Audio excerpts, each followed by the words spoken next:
আমরা এতক্ষণ যা যা শিখলাম তার উপরে বেস করে একটা কোয়েশ্চেন করি, how to make websites ফাস্টার। So কোয়েশ্চেনটা যদি বাংলায় বলি, আমরা কিভাবে ওয়েবসাইট ফাস্টার করতে পারবো।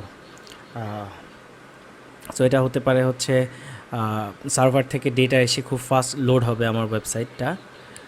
তো আমরা চিন্তা করি, এই অবস্থায় হচ্ছে ভিডিওটা পজ দেই, দেন সবাই যার যার মতো চিন্তা করি। যদি কোনো কিছু যেটাই চিন্তা করবো নিচে কমেন্ট নিচে লিখে দিই। সো একটা পজ দিই। ওকে, সো আশা করি চিন্তা করা হয়ে গেছে। অ্যান্ড ফার্স্ট থিং, আমরা যা যা দেখে আসছি তার উপরে বেস করে, খুব আহামরি কোনো কনসেপ্টে যাব না, জাস্ট যা যা দেখে আসছি তার উপর বেস করে অ্যান্সারগুলো দিব। Number 1, so location of the server. আমি সাবমেরিন কেবলের একটা ম্যাপ দেখিয়েছিলাম, দেন হচ্ছে আরও কিছু জায়গায় দেখেছিলাম একটা ডেটা কতগুলো রাউটার বা কতগুলো ডিভাইস পার হয়ে অ্যাকচুয়ালি তার যেখানে যাওয়ার কথা ওখানে যায় বা ওখান থেকে ব্যাক করে। So location of the server একটা ইম্পর্ট্যান্ট জিনিস। আপনার সার্ভারটা যদি খুব দূরে হয় তাহলে ডেফিনেটলি ডেটা আসতে দেরি হবে অ্যান্ড ওয়েবসাইট স্লোলি কাজ করবে। সো এটা একটা ইমপ্রুভমেন্ট করা যায়, যেটা দিয়ে হচ্ছে ওয়েবসাইট ফাস্টার করা যাবে। নাম্বার 2, হাউ মেনি কলস।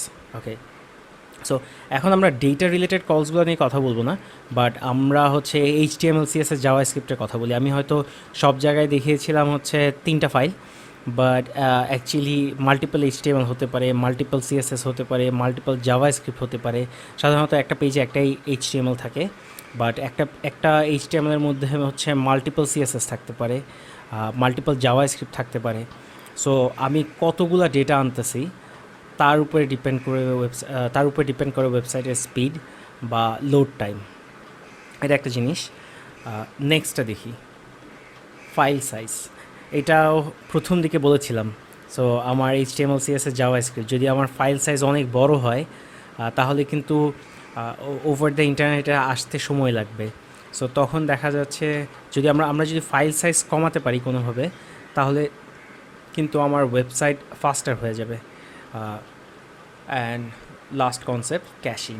সো ক্যাশিং নিয়ে বলেছিলাম যে যদি আমি কোনোভাবে আমার HTML CSS জাভাস্ক্রিপ্ট আমি ডিরেক্ট সার্ভার থেকে না এনে আমার ব্রাউজারেই ক্যাশ করে রেখে দিতে পারি, তাহলে জিনিসগুলো তো ইনস্ট্যান্ট, কোনো নেটওয়ার্ক কলই লাগবে না। সো ইনস্ট্যান্ট ব্রাউজারে চলে আসবে। দেন ফাইল সাইজের একটা জিনিস, আরেকটা জিনিস ইম্পর্টেন্ট এখানে বলে রাখি, সেটা হচ্ছে আমার যদি অনেক জাভাস্ক্রিপ্ট CSS HTML থাকে, ব্রাউজারকে তো এই জিনিসটাকে রেন্ডার করতে হয় ইভেনচুয়ালি। সো বড় ফাইল সাইজে বা হচ্ছে বেশি কোডের জন্য কিন্তু আমার ব্রাউজারে রেন্ডার করতেও সময় লাগে। সো ক্যাশিংয়ে ব্যাক করি।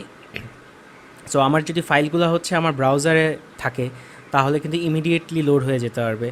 আবার যদি ব্রাউজারে না থেকে আমার যদি ISPতে ক্যাশ থাকে, তাহলেও কিন্তু একটা বড়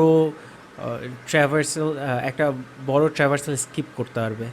সো মোটামুটি আমরা যা শিখেছি তার উপরে বেস করে এই 4টা কমন জিনিস আমরা বলতে পারি যে এগুলো করে আমরা ওয়েবসাইট ফাস্টার করতে পারবো। সো এগুলো কিন্তু খুব বেসিক জিনিস, বাট আমরা এতক্ষণ যা যা দেখে এসেছি এই জন্যই কিন্তু এই জিনিসগুলো এখন মেক সেন্স করবে। হয়তো ওগুলো না দেখে আসলে হয়তো মেক সেন্স করতো না হতো, বা মনে হতে কেন হবে।